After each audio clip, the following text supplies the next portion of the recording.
So I just finished reading this book, and it's called The Celestine Prophecy by James Redfield. And I'm gonna tell you right now, I'm not here to break the book down for you. I'm here because of what this book actually did for me, y'all. It really gave me a sense of freedom. It taught me some new things and confirmed some things I already knew, but I didn't fully have language for. And here's the thing: this book had been on my Amazon wish list for like 4 years, and then I watched an interview just recently, and somebody talked about reading the book, and I intuitively got a hit that it was time for me to read it. So I finally ordered it and read it. And what stood out to me above everything else is that love is indeed the greatest.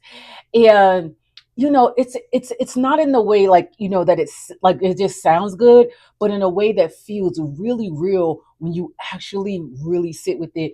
And the reason is because I have been questioning a lot of the way that I perceive life, I perceive love, I just perceive different things. And as I was reading it, I kept thinking about how much of life we move through without real awareness. Like we're reacting, moving, and responding, but not always present to what's actually happening underneath it all. And it's just like there's so much going on, more than we can ever see. But I know you've kind of felt it before, and that's what made me pick up the book. Because when you think about it, right, you felt when you've walked in a room and felt something, before anybody said anything, or you felt someone's energy, or you've been around people who drained you, okay, and then people who actually lifted you up. Like we've all had those moments where things just felt more aligned and we couldn't explain how or why, but you just knew that it wasn't like some coincidence. And it's really, really real. And the one thing that really stood out to me too while I was reading it was like just how people respond when something is unfamiliar. Because in this book, if you and I hope that if you start to listen to this and you intuitively get the feeling to order the book and read it, you do. But in the book they were talking about, they were like people who were actually afraid, and they were afraid, and they were trying to stop the information, and I'm trying not to give away the book, from getting out. And so as a result of them trying not to get the information out, it was like a priest, and he was trying to work with the government. They were arresting people and killing people because they believed that what was in these documents would take away from God. And it made me think about how this really shows up today, God, but just in a different way. Like people will hear words like energy, frequency, or universe, and instead of trying to understand it, they'll mock it, shut it down, or avoid it. I've heard it myself in church where people are mock, the universe, and it's just God. And it's like, you don't have to mock something to get a different understanding of it. So and I think they do that because they don't understand it, and also because it feels unfamiliar. And I understand that, especially when you were raised a certain way. I was raised Southern Baptist. What do you mean a universe? What do you mean a frequency, right? So anything that sounds and may feel differently can feel like a threat. And I know for some of you who are believers, just hang with me for a little bit, because I'm going to really explain this and define this in such a way that you'll get it, and you'll understand. Because what I realized is nothing I've read took away from God. If anything, this book helped in highlight more of him to me. It made me more aware of his creation and how things work, and how what I already feel and experience on a day-to-day basis. It didn't separate me from God at all. It brought me a closer understanding. And I think that sometimes if we just take a step back from our dogmatic beliefs, of what people taught us, if I'm being honest, because most people who read the Bible for themselves, they get it, right? But for some who haven't, and they just go along with what people tell them, they kind of end up in those spaces, right? And I think it matters because some people avoid what they don't understand, or they condemn what they don't understand, while people others feel led to go deeper, to learn, to seek and understand for themselves. And I'm one of those people. I'm like, I'm going to go learn and seek God for myself. I'm going to want to understand him. Now that doesn't mean I don't have mentors or pastors and stuff in my life. That's not what I'm saying. However, comma, and I also say I seek to learn from myself. And if that's you, and if you're like that, trust that. Sometimes God has us even going out to seek things, to understand things, right? Like, just don't go blindly following anything. And don't shut yourself down either. And I think that's how sometimes we end up in these places of people being manipulated and taken advantage of. I watched recently a Netflix series on it was the false prophet, and that's how, people just, they just blindly follow people as if God didn't give them a mind, a heart, and a spirit of their own. So for somebody like me, that doesn't make sense. But that's because God built me that way. He built me as somebody who's going to go learn and seek and go out here. And I'm not just going to take everybody's word. I'm going to go. I'm going to go clarify. I'm going to go and see if it lines up with the word of God, right? So if you feel drawn to it, do that. And at the same time, don't rely on what someone else tells you about God. Read the Bible for yourself. I always teach that. It's not even about just believing me. Go read it for yourself. Get to know him for yourself, because that's what he really wants. He wants a relationship. He doesn't want a third party relationship. He doesn't want, it's just, oh, just you and the pastor. That's how people get it twisted. No, go read those words for yourself. Get to understand his grace, mercy, and love, because it exists and it's beautiful. Because when you do that, you're not easily shaken up by new languages or new concepts. You're grounded in your belief. I was grounded in my belief of God and my understanding of who he was before I even read the book. So that's why for me, it didn't really shake me. It didn't confuse me. It actually clarified things. And this is where it really gets interesting, because the moment you start talking about energy, frequency, or awareness, people either lean in or pull all the way back. It's like, okay, here they go with that stuff. And it's especially true for my believers, because now it feels like it might be replacing God or becoming separate. And I had to sit with that, because nothing separates me from God. Like literally nothing. Literally nothing. So as I'm reading it and I'm seeing the language around energy and universe, what I realized that it isn't separate from me at all. It was actually awareness of something that's already happening. So what people call energy, I understand that as what you carry, right?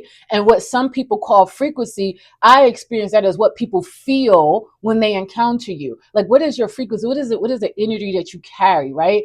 And so when it comes to the universe and God, this is the distinction that became clear for me, and it may be different for somebody else, but this is what came to me. So the universe is the creation, the system, the environment we're all living in, right? That's the universe. It's the creation, the system, and the environment we're all living in. God is the source, the intelligence, and the creator behind it all. So that's why for me, it's not separate. It's actually brings me closer to God when you realize that this is his creation. So you can call it universe all you want, but it's the universe is just a creation, the system, the environment that we're all living in. God is the source, and he's the intelligence and creator behind it all. So I'm not saying that they're the same thing. And I think that sometimes people think when people say universe, they're saying it's the same thing, but I don't really believe that all people believe that. I'm saying what people are experiencing through the universe is the evidence of God at work.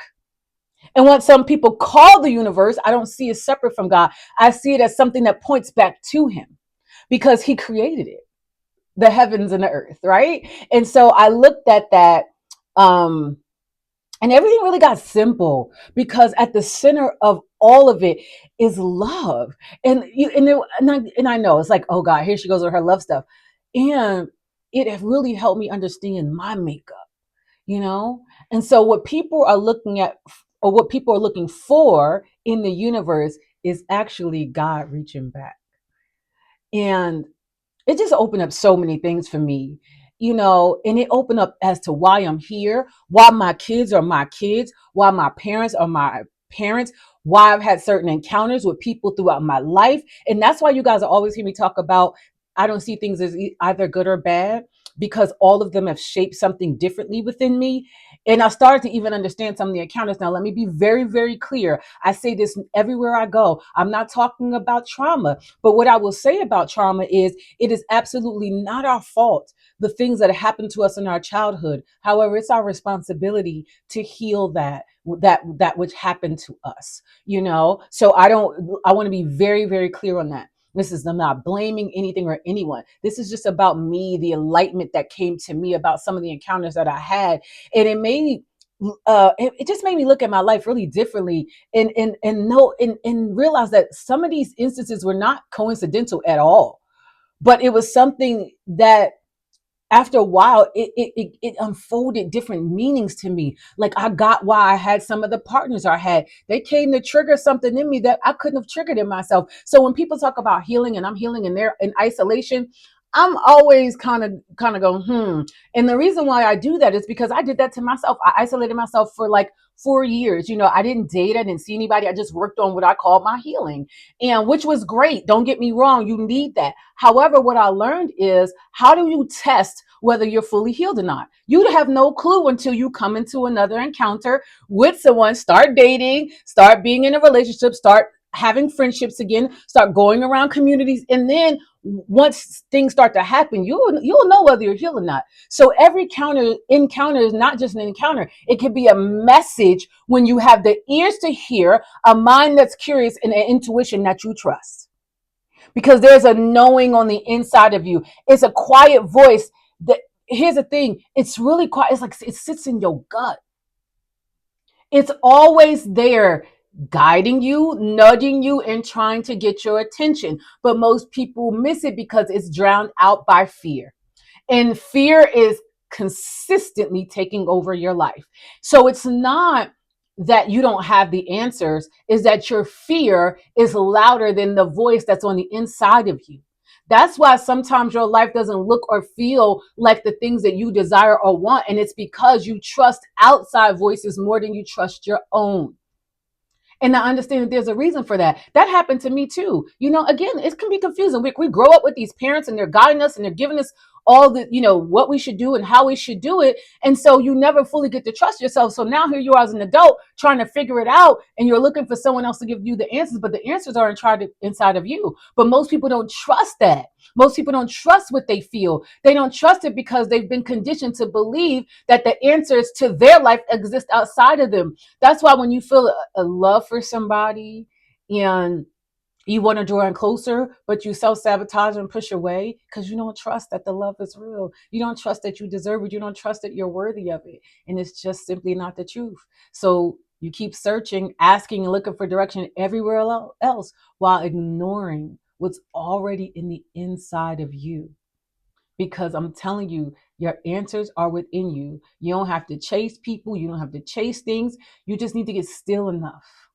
Get quiet enough to hear them and believe enough to trust what you're hearing. That's why reading the word for yourself becomes important. Having a relationship with God becomes so important, because then you start to trust what you're hearing. You start to believe, right? And when you start to live like that, your life stops feeling like coincidental moments and starts feeling really intentional, because you're building the intentional moments. You're starting to live with intentionality. You understand the energy and frequency of things and people. And so you don't allow yourself to go in certain places because you get that hit that was in your gut, that God nudge, that quiet whisper that he says, this is not the place for you. That saved me more times than you could ever believe. I would get inklings and hit. This was back when I was calling myself trying to be a street girl, hood girl, whatever you want to call her. Right. And I have no shame in her. Please don't get it twisted.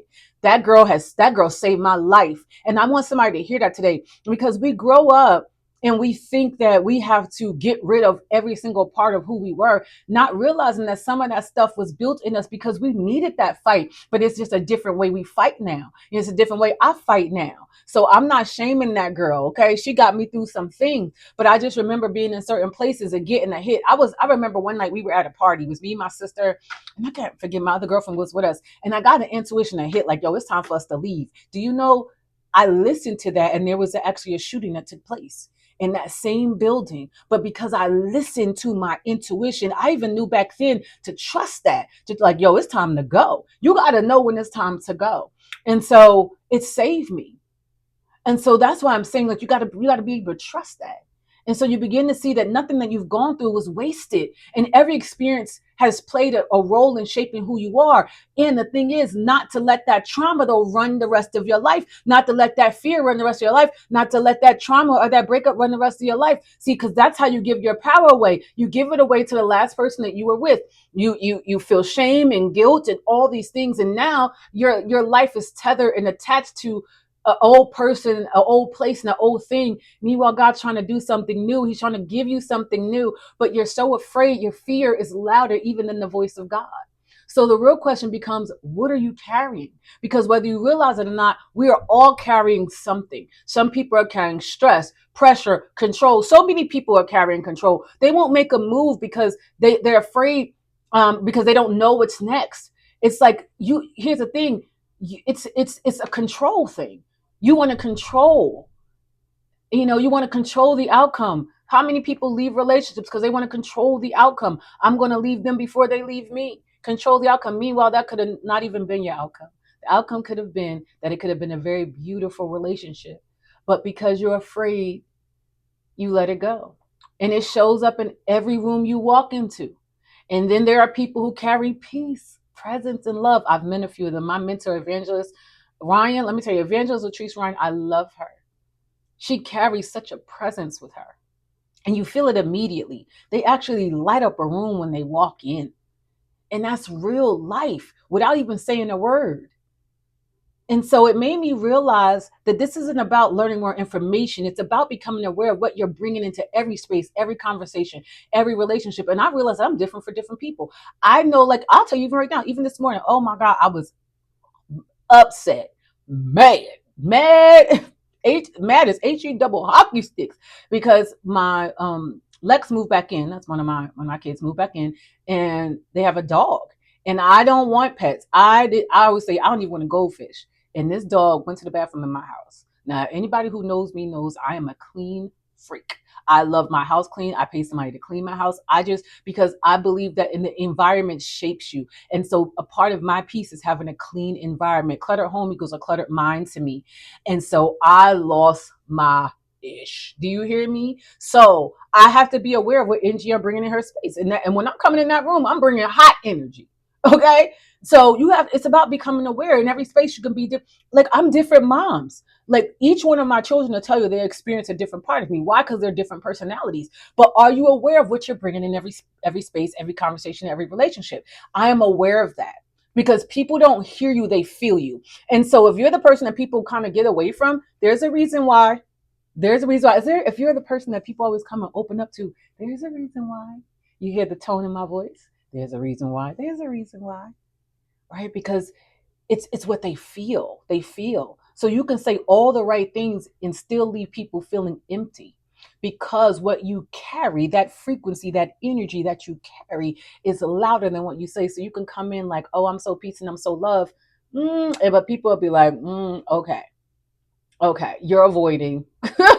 You're anxious. They feel it. I feel it a lot because I'm a deep feeler. When people are like anxious, really anxious, like I feel it and I like literally run from them because it just does something to my energy. It's like, wow, it's like, oh my God, it's so frantic. And I like to be calm and I like to be in a space of just right.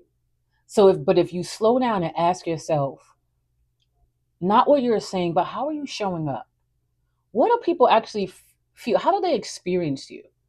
Not the polish you, because when I go to work, they experience a different part of me. Let's just be real about that, okay? Like, I'm not talking to them like how I'm talking to my children or I'm talking to my friends. Not to say that I talk to my friends and my children nastily, but it's just a different vibe. I'm politically correct at work because you should be. I'm not going to my job putting my feet on my desk because it is not my home, and those are not my family and or my friends. Okay, and that doesn't mean I'm not authentically who I am, but there's layers and different layers in me. That's what I mean. Each person, people can feel different things from you because you're different people all the time. You have different character traits of yourself.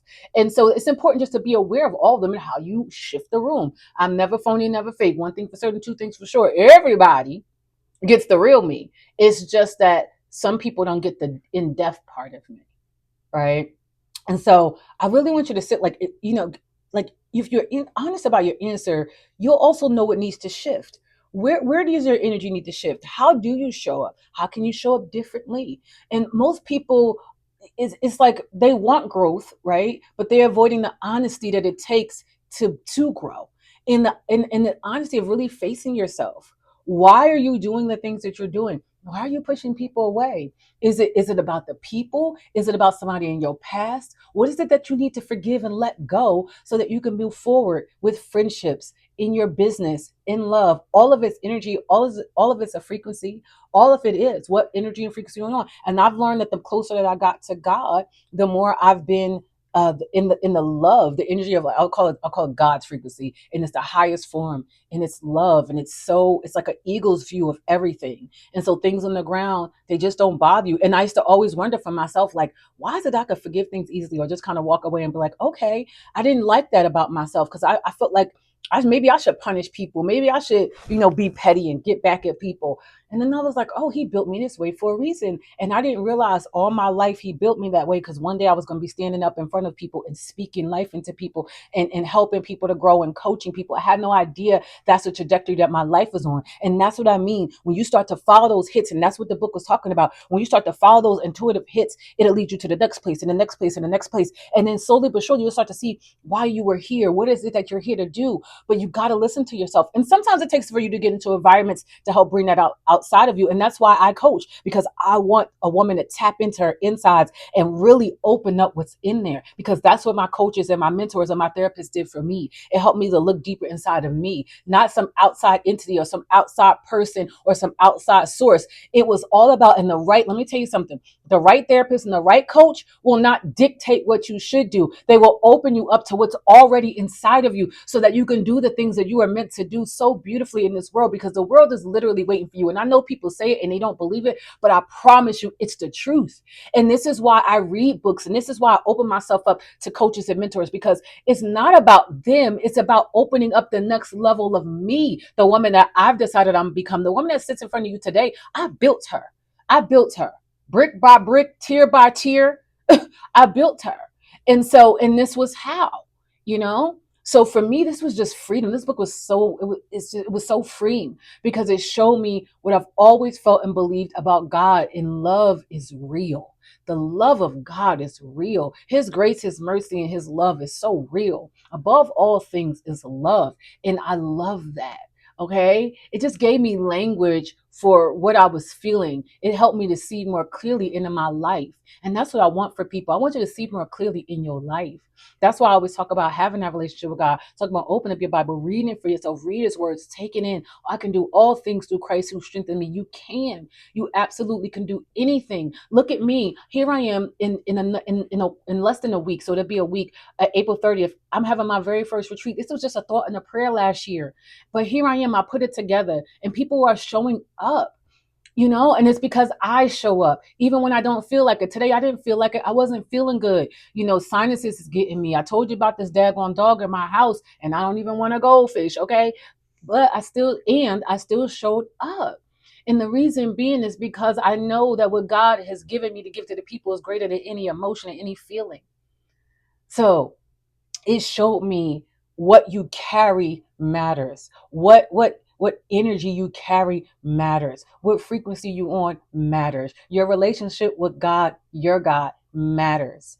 And people feel it whether you say it or not. People know my energy. They know, like, I'm loving, but they also know not to play with me. And it's because of the energy that I carry, you know? So here's what I want you to sit with this week. What are you carrying? How do people perceive you when you come into a room? What are they feeling from you? And if you don't know, you may have to ask that question. But every room that you go in, how do you go in? Are you going as your authentic self? Are you going in with the highest frequency, which is love? Are you going in with with nervousness? Are you not curious? And I'm not talking about discernment. I'm not talking about letting everybody in. You have to have discernment. Are you trusting your intuition when you go into these rooms? Are you like that's the most important thing. You got to understand that about yourself. How are you experiencing yourself? What are you saying to yourself? Because most times, if you beating yourself down and you walk into a room, people can feel that too. How do you love you? I walk into a room, honey, and I'm telling you, I walk in there like I belong there. And I had to learn and teach myself that. That came with me building over and over again. It came with me getting confident in what I was doing. Here's the thing: results build confidence. So I have the results in my videos. I have the results in speaking engagements. I have the results in speaking to people. I have results, and now I'm putting on a retreat because this is what I want to do. Do you know this has been? And I'm just going to share this with you, and I'm going to let you guys go. This has been a dream of mine. I probably got the first hit maybe around 2019, 2020. And here it is, 2026, and I'm doing it. Like, you could do anything. anything you put your mind to. And it takes for you to do the work. I had to excavate myself. I had to look myself in the mirror. I had to dig deep. I cried every day. And I keep going, no matter how I feel, no matter what's happening. That builds something in you. That builds it. But I trust God too, above even myself, to know if He called me to this, there's something here for me. There's something that these women, get to discover about themselves. There's something that they get in the room. If He's trusting you with His children, show up like He's trusting you with His children. And sometimes I take you moving past you and what you're feeling. Okay, just take time and get honest with yourself, because the answers will show exactly where you are and what needs to shift in your life. And I'm going to tell you something. Once you see a thing, you can't unsee it. All right. So I hope this message was a blessing to you. I hope you have the most amazing, amazing Sunday. And I will talk to you next week before my retreat. I am so excited, y'all. Have a great Sunday.